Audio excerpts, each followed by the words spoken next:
Hello, mindful friends. Today we are going to be talking about self-protect mode and how it can hinder us from connecting, opening up, growing, moving forward. So, like last week, we covered fear, and fear is what leads to self-protect mode. And self-protect mode can be very elongated and become the way we approach life, how we engage with life, how we show up for it, how we relate to it.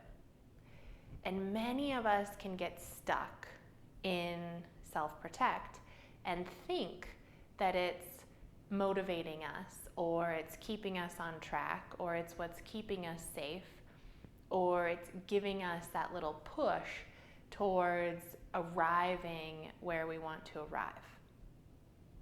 But the problem with this is that instead of opening us to the possibilities of life and allowing us to receive what it is we're meant to be gaining and experiencing, it really shuts us off in our own little bubble of what we perceive as the right outcome or the right result or the right direction for our life. So it can kind of create this shell around us that the goodness of life can't penetrate. And self-protect mode can look like those detrimental what ifs. It can be, the what ifs for the future, but it can also be like clinging on to looking at, look, this happened before. You need to remember that so that it doesn't happen again in the future. So self-protect mode is a lot of thinking that isn't right here and right now. It's a lot of thinking about, let's hold on to that information of what went bad in the past so it doesn't happen later. And it's a lot of thinking about the future in anxious, worried kind of ways. Like, what if this goes wrong? I need to plan for every situation in case this happens. And I shouldn't do this because this might happen. And all of this prohibits us from living really well in the present moment, right here and right now. And it creates this thinking in our head that is always driven by and attracted to the negative. So if you're thinking, what if this happens? All of your attention and all of your energy is going to that negative probability. It's looking around for signs that it could be happening.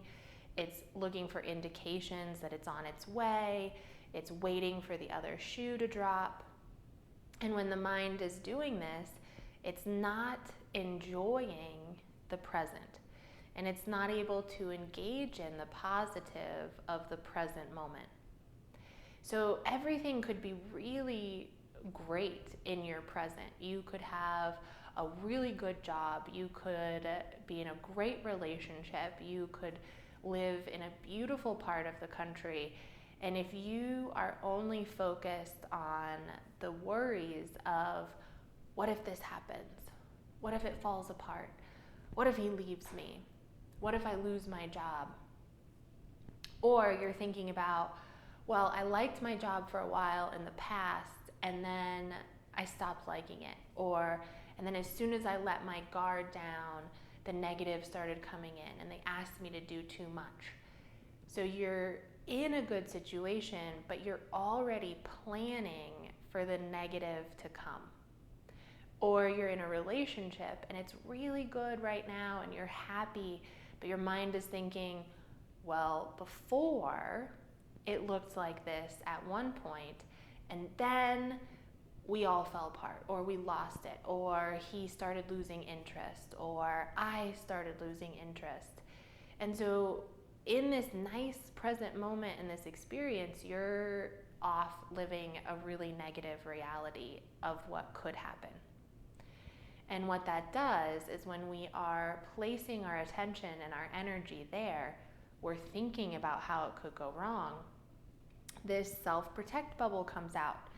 And here it is again, creating this shell around us that we think we're protecting what we have in here, what we have in this moment, by putting this shell around so that change can't come in, so that we're really aware of the dangers that lie ahead or things that could happen. But what it really does is it traps all of that negativity into us.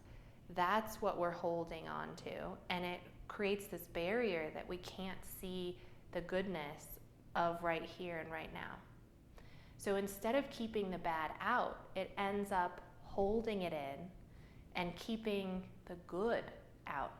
It keeps us from seeing the good and engaging with it and fully immersing ourselves in the positivity. And there's a fear with allowing the good in, right? That we think, if I allow it in and I put my guard down, that's when it hits me. But this is so, it's a false belief. Because if we never let the guard down and if we never take that shell off, we can't start engaging with the good and being fully present for it, so that it's what infiltrates into our being and it starts becoming our experience. And the more we put the guard down and we start absorbing that beauty, the good, the love, what's going well right now, then that's the more of what's building. Now that's what's growing, that's what's being fed. And that's what leads to that really nice, positive future that we're, ideally we're hoping for. And it might not end up in exactly the same way we're thinking. It might not be perfect, picture perfect, but we have arrived there in this really great open experience of the good that's in our lives, the good that's right here and right now. So be in the present moment, open yourself up, look around and say, what is going well? And then just watch. Is there a little ding of fear that says, oh, it's going well, what might go poorly in a moment? Or how could that deteriorate? And just watch it happen. And watch how that, it has the risk of taking you into self-protect. And then you'll notice if you're in self-protect how it starts to sabotage your current situation. Then you're not engaging in things. You're not feeding the good. You're not being with your partner fully and openly and having fun in it because you've shut something off.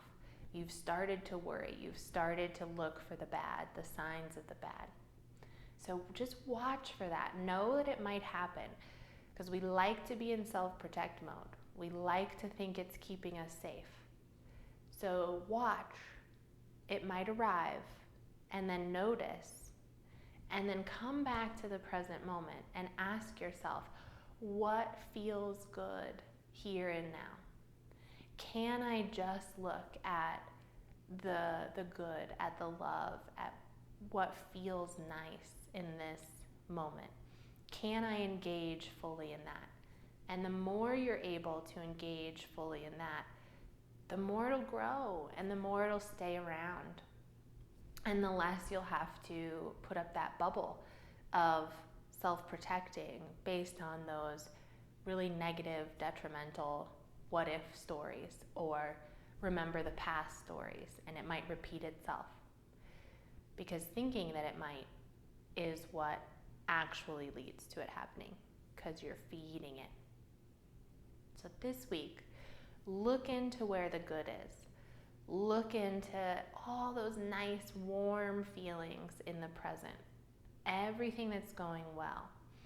And stay engaged with that and see if it can slowly start to soften those self-protect walls so that even more goodness can come in. If you enjoy these little talks and you would like to join a group session or individual coaching, please find us at newleafmindfulness.com.